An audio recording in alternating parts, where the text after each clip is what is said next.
Pemirsa, puluhan warga asing ditilang saat jajaran Polres Badung menggelar razia Operasi Patu Agung 2025 di Simpang Tiing Tutul, Kuta Utara, Badung. Sebagian besar mereka tidak mengenakan helm saat berkendara.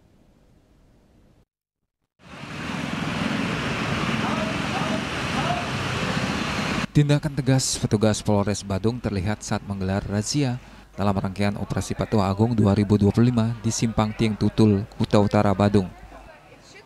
Petugas menghentikan setiap pengendara yang secara kasat mata terlihat melanggar lalu lintas, tidak terkecuali warga asing yang sebagian besar melanggar ketentuan tidak mengenakan helm saat berkendara. Beberapa di antara mereka mengaku secara sadar telah melanggar aturan lalu lintas. Menurut petugas, para pemilik persewaan kendaraan telah mendapat sosialisasi dari Satlantas Polres Badung, namun sepertinya warga asing tersebut membandel.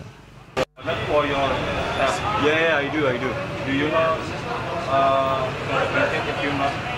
Yeah, I know the consequences. A lot of my friends died from that, but it was just for 1 minute driving.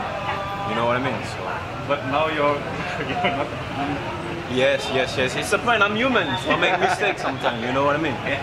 Memang betul Pak. Jadi kalau dilihat dari lokasi kita melaksanakan kegiatan di sini, memang di daerah perairan ini banyak prioritas pelanggaran dominan orang asing karena dia tidak juga mempergunakan helm, termasuk juga surat-surat juga karena dia juga termasuk dari rental dia punya.